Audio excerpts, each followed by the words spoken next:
Hello everyone, this is Akanksha Rawat and the topic that we are going to cover today is recruitment, which is one of an important topic of the subject that we are studying, that is human resource management. So what is recruitment? Recruitment is a process of attracting capable applicants for employment. ये एक ऐसी process है जिसमें organisations try करती हैं कि वो capable applicants को अपनी तरफ अट्रैक्ट कर पाएँ so that they can apply for the positions that your company is offering. Second है, it represents the first contact that a company makes with potential employees. इसको आप वो फर्स्ट कॉन्टैक्ट भी बोल सकते हैं जो कि एक ऑर्गेनाइजेशन में बनाती है अपने पोटेंशियल एम्प्लॉयज़ के साथ. Now next is well planned and well managed recruiting efforts will result in high quality applicants, whereas a haphazard one will result in mediocre one. ये एक उसकी कैरेक्टरिस्टिक्स या प्री रिक्विजिट भी हो सकता है कि आपकी जो भी रिक्रूटिंग एफर्ट्स होने वाले, रिक्रूटमेंट की प्रोसेस होने वाली है, वो well planned and well managed होनी चाहिए. इससे क्या होगा कि आपकी जो हायरिंग करने वाले हैं वो आपके जो कैंडिडेट्स आपकी कंपनी में आएंगे वो हाईली क्वालिफाइड होंगे. एंड अगर आपकी प्रोसेस क्या होती है, मिसमैनेज्ड होती है, तो जो भी एम्प्लॉयज़ को आप हायर करके लेके आते हैं वो क्या होंगे, उतने अच्छे नहीं होंगे. The last point is it is a positive process. इसमें आप क्या करते हैं, जितने ज़्यादा हो सके उतने ज़्यादा एप्लीकेंट्स को ऐड करने की कोशिश करते हैं. Whereas selection is a negative process. उसमें आप क्या करते हैं, जो एम्प्लॉयज़ आपको लगते हैं नहीं है कि आपकी कंपनी के लिए सही है, आप उनको माइनस करते हैं, मतलब हटा देते हैं. Now moving on to next slide. Process of recruitment. इसमें हमने 5 स्टेप्स लिए हैं.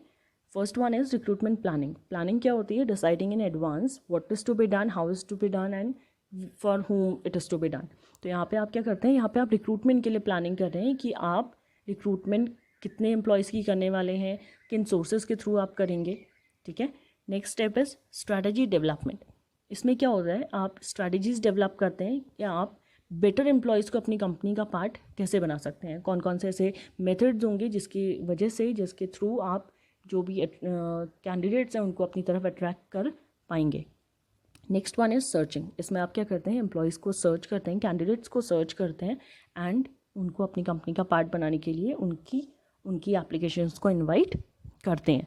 Now next one is screening. इसमें आपके पास जो भी एप्लीकेशन से CVs आए होते हैं आप उनको स्क्रीन आउट करते हैं या फिर सॉर्ट आउट करते हैं. जो आपको लगता है कि इंपॉर्टेंट है, आपके लिए आपके काम के हैं, आप उनको रखते हैं एंड बाकियों को आप कॉल नहीं करते हैं आगे इंटरव्यू की प्रोसेस के लिए. Last one is evaluation and control. इसमें आपने इवैल्यूएशन कर लिया, जो भी प्रिवेंटिव मेजर्स हैं या फिर जो भी करेक्टिव मेजर्स हैं आपने वो लेते हैं यहाँ पे. और next slide. What are the steps in recruitment. First is decision is made as to whether recruitment is necessary. आप पहले ये डिसाइड करते हैं कि रिक्रूटमेंट ज़रूरी भी है या नहीं. ठीक है. तो आप अगर आपकी कंपनी में, आपकी ऑर्गेनाइजेशन में अगर सरप्लस में एम्प्लॉयज़ हैं तो आप क्या करते हैं, आपको रिट्रेंचमेंट या फिर ले ऑफ करना पड़ता है, उनको बाहर निकालना पड़ता है. वेयरएज अगर आपके वहाँ पे एम्प्लॉयज़ का डेफिसिट है, कमी है, तभी आप नए एम्प्लॉयज़ को रिक्रूट करते हैं. Now next is job description is prepared. Job description में क्या करते हैं, आप जॉब्स को डिस्क्राइब करते हैं. इसमें आप जो भी जॉब होने वाली है, जो भी जॉब है उसकी क्या रोल्स होंगी, क्या रिस्पॉन्सिबिलिटीज़ होंगी, कौन कौन से एरियाज़ हैं जिनको वो कवर करता है, कौन सी क्या सैलरी आप ऑफ़र करने वाले हैं एंड वो किसको रिपोर्ट करेगा, ये सारी चीज़ें आप डिस्क्राइब करते हैं. वेयरएज जॉब स्पेसिफिकेशन में आप जॉब होल्डर को डिस्क्राइब करते हैं. जॉब होल्डर में क्या क्या क्वालिफिकेशन होनी चाहिए, उसमें क्या क्वालिटीज़ होनी चाहिए, उसकी एज क्या होनी चाहिए या फिर उसको कितनी ईयर्स का एक्सपीरियंस होना चाहिए, आप ये चीज़ें स्पेसिफाई करते हैं. ना next one is planning regarding how and when to advertise. इसमें आप प्लान करते हैं कि कौन कौन से मीडियम्स, कौन कौन से सोर्सेज के थ्रू आप एडवर्टाइज़ करने वाले हैं और ज़्यादा से ज़्यादा जो भी एप्लीकेंट्स हैं उन तक आप पहुंच पाएंगे, कौन से ऐसे सोर्सेज हैं. Next one is applicants are shortlisted. जो भी CVs एंड रिज्यूमेस आपने मंगाए हैं आप उनको शॉर्टलिस्ट करते हैं अपने GD and JS, job description and job specification के बेसिस पे. Now next one is references are requested. अगर आपके कोई एम्प्लॉयज़ हैं जो कि जिनके नोन पीपल हैं जो कि इन पोजीशंस को फुलफ़िल करने में आपकी हेल्प कर सकते हैं, आप उनसे भी ये रेफरेंसेस ले सकते हैं. Now next one is invite candidates for interviews and selection test. इसमें आप कैंडिडेट्स को इनवाइट करते हैं इंटरव्यू में पार्ट लेने के लिए एंड सिलेक्शन टेस्ट कंडक्ट कराते हैं. लास्ट है कि offer the job and sign the contract of employment. तो जो सारे स्टेप्स को क्रॉस कर चुका होता है वो क्या करते हैं, आप उनको जॉब ऑफर करते हैं and contract of employment sign करते हैं. नाउ नेक्स्ट स्लाइड है सोर्सेज ऑफ रिक्रूटमेंट. 2 टाइप्स के सोर्सेज होते हैं, internal sources and external sources. Internal sources में क्या होता है कि आप कंपनी के जो एग्जिस्टिंग एम्प्लॉयज़ हैं, ओल्ड एम्प्लॉयज़ हैं, आप उन्हीं को जो भी वेकेंट पोजीशंस हैं उनमें लाने की कोशिश करते हैं या उनको उन्हीं में ट्रांसफ़र या फिर डिमोट या फिर प्रमोट करते हैं। वेयर एज एक्सटर्नल सोर्सेज में आप न्यू ब्लड को या फिर नए एम्प्लॉय को लेके आते हैं अपनी ऑर्गेनाइजेशन के अंदर। इंटरनल सोर्सेज में कौन कौन सी चीज़ें आती हैं? Promotion, transfer, upgrading, demotion, retired employees, employee referrals, differenced employees, dependents and relatives of deceased employee. Promotion कब होता है? जब कोई अच्छा परफॉर्म कर रहा हो तो आप उसको हायर पोजीशन पर प्रमोट कर देते हैं। ट्रांसफ़र, अगर आपकी किसी भी यूनिट में एम्प्लॉयज़ का डेफिसिट है तो आप अपनी यूनिट से उस दूसरी यूनिट में एम्प्लॉयज़ को ट्रांसफ़र करते हैं। अपग्रेडिंग में आप क्या करते हैं? किसी भी नई पोजीशंस के लिए कुछ डेवलपमेंट प्रोग्राम्स ऑर्गेनाइज कराते हैं ताकि आप जो नेसेसरी स्किल्स हैं, एबिलिटीज़ हैं, उनको इम्पार्ट कर पाएँ जो एम्प्लॉयज़ हैं उनमें। Next one is demotion. कोई अच्छा परफॉर्म नहीं कर रहा है तो आप उनको डिमोट भी करते हैं।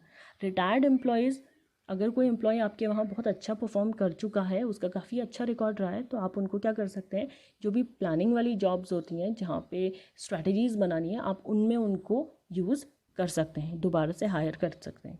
Next one is employee referrals, reference employees, इसके बारे में हम पहले पढ़ चुके हैं। Next one is dependents and relatives of deceased employees. In case आपके ऑर्गेनाइजेशन में कोई एम्प्लॉय किसी मिस हैपनिंग में डेथ या फिर हैंडीकैप हो जाता है तो आप उनके रिलेटिव्स को या उनके डिपेंडेंट्स को भी जॉब ऑफर कर सकते हैं। Next one is external sources. इसमें आप एडवर्टीजमेंट के थ्रू क्लासीफाइड्स आते हैं जो न्यूज़पेपर्स में, उनके थ्रू आप लोगों तक पहुंचते हैं। कैंपस रिक्रूटमेंट में आप कॉलेजेस में जाते हैं। Whereas placement agencies, outsourcing, consultancies and employment exchange वो ऑर्गेनाइजेशंस हैं जो कि हेल्प करती हैं, एक मीडियम बनती हैं जॉब सीकर और जॉब प्रोवाइडर को मिलाने का। Next one is labour contractors. ये कॉन्ट्रैक्चुअल बेसिस पे लेबर अवेलेबल कराते हैं। Next one is online recruitment through websites. naukri.com and shine.com में काफ़ी एडवर्टीजमेंट्स होते हैं या फिर काफ़ी सारे जॉब पोर्टल्स हैं जो कि आपको जॉब्स की नॉलेज प्रोवाइड कराते हैं। Next one is internal sources के एडवांटेजेस एंड डिसएडवांटेजेस क्या हैं। इंटरनल सोर्सेज में एडवांटेजेस क्या होंगे कि इस प्रोसेस को कंडक्ट कराने में आपको बहुत ज़्यादा रिसोर्सेज नहीं लगाने पड़ते हैं, तो ये लेस कॉस्टली होती है। जिस भी एम्प्लॉय को आप प्रमोट कर रहे हैं उसके मोराल बूस्ट होता है। आप अपने जो इंटरनल कैंडिडेट्स हैं उनका टाइम टू टाइम असेसमेंट कर पाते हैं। Next last one is motivator for good performance. And जो अच्छा परफॉर्म नहीं कर पाए इस बार, आप उनके लिए क्या करते हैं? एक स्टैंडर्ड या फिर एक मेजर सेट कर देते हैं कि अगर आप अच्छा परफॉर्म करते हैं फ्यूचर में तो you can also be the one who is to be promoted. Next is disadvantages. इसमें क्या है? Politics play greater role. Politics and favouritism are kind of same. इसमें आप क्या करते हैं? जो भी आपका फेवरेट एम्प्लॉय है या जिसके भी साथ आपके रिलेशंस अच्छे हैं, आप उसको ही प्रमोशन के ज़्यादातर चांसेस ऑफर करते हैं। Next one is need for management development programme. अगर आप इंटरनल कैंडिडेट्स को ही प्रमोट कर रहे हैं तो आपको उनके लिए time to time development programmes organise कराने पड़ते हैं। Next is possible morale problems of those not promoted. जो एम्प्लॉयज़ प्रमोट नहीं हो पाते हैं उनका मोरल डाउन होने के चांसेस रहते हैं। And last is limited choice. आपके पास काफ़ी लिमिटेड चॉइस रहती है जिनको आप प्रमोट या फिर ऐसे ट्रांसफ़र कर सकते हैं। नेक्स्ट इज एक्सटर्नल सोर्सेज की क्या एडवांटेजेस एंड डिसएडवांटेजेस। एडवांटेज है कि पहले तो आपको first larger pool of applicants to select from. आपके पास एक बहुत बड़ा लार्ज पूल ऑफ एप्लीकेंट्स होते हैं जिसमें से कि आप किसी भी एम्प्लॉय को जिसको आपको लगता है कि बेटर है बाकियों से, आप उसको सिलेक्ट कर सकते हैं। New ideas brought in. इसमें आप क्या करते हैं? New ideas, new blood and new energy को अपनी कंपनी के अंदर लेके आते हैं। Next is avoid resentment among colleagues. इसमें क्या होता है? कलीग्स के बीच में इरिटेशन या फिर कुछ भी मिसकम्युनिकेशन, मिसअंडरस्टैंडिंग नहीं होती है। Next one is fairness. इसमें क्या है कि एम्प्लॉयज़ क्योंकि आपसे अननोन है तो आप सबके साथ फेयर एंड जस्ट रहते हैं। Next one is environmental adaptability. अगर जो न्यू एम्प्लॉयज़ आ रहे हैं उनके साथ आपकी सोशलाइजेशन की प्रोसेस स्मूथ रहती है तो वो इजीली अडेप्ट कर पाते हैं आपके कंपनी के न्यू एनवायरनमेंट को। Next is disadvantages. आपको रिक्रूटमेंट के एफर्ट्स करते हैं, पूरी प्रोसेस कंडक्ट कराते हैं तो जो कॉस्ट इनकर होती है वो काफ़ी हाई रहती है। Adaptability problems. काफ़ी सारे एम्प्लॉयज़ न्यू एनवायरनमेंट में अडेप्ट नहीं कर पाते हैं जिससे कि उनको प्रॉब्लम्स फेस करनी पड़ती हैं।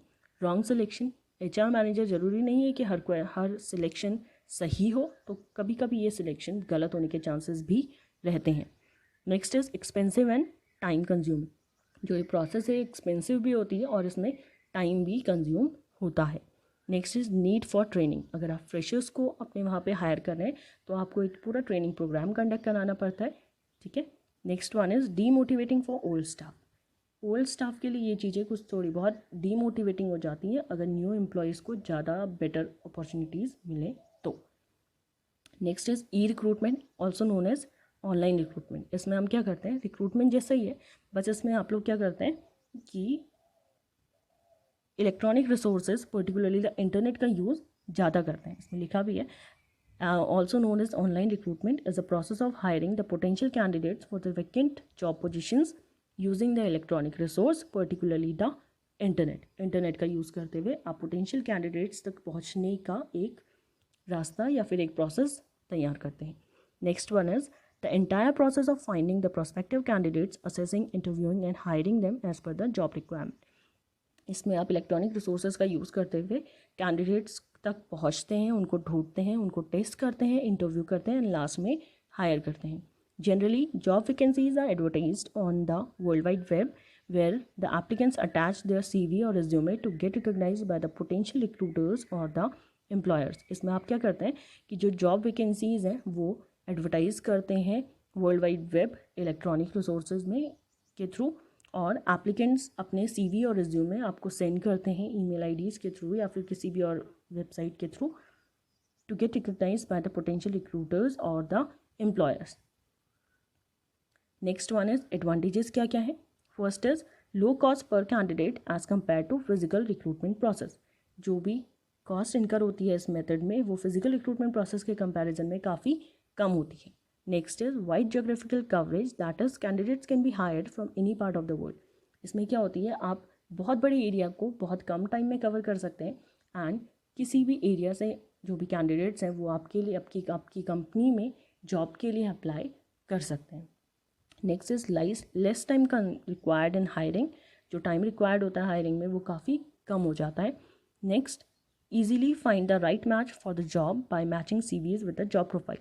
तो इसमें क्या होता है कि आप इजीली जो भी आपके जॉब प्रोफाइल है उससे अपने CVs को आप मैच कर सकते हैं एंड जो भी आपको सूटेबल कैंडिडेट्स लगते हैं उनको आप शॉर्टलिस्ट कर सकते हैं। Next one is recruitment process becomes more efficient and easy to record the details of the applicant. इससे क्या होता है कि जो रिक्रूटमेंट प्रोसेस होती है वो काफ़ी एफिशिएंट हो जाती है एंड आप जो भी एप्लीकेंट्स की डिटेल्स हैं उनका ईजिली रिकॉर्ड मेंटेन कर सकते हैं। Last point is candidates can easily search for the employer through the advertisement. Advertisements के थ्रू जो कैंडिडेट्स हैं या नॉर्मल पीपल हैं वो एम्प्लॉयर तक ईजिली रीच आउट कर सकते हैं। नाउ ये हमारी लास्ट स्लाइड है, इसमें हमने ई रिक्रूटमेंट के कुछ चैनल्स दिए हैं, कुछ वेबसाइट्स हैं, कुछ ऐप्स की इन्फॉर्मेशन है जो आपको हेल्प करती हैं जॉब्स ढूंढने के लिए। Thank you.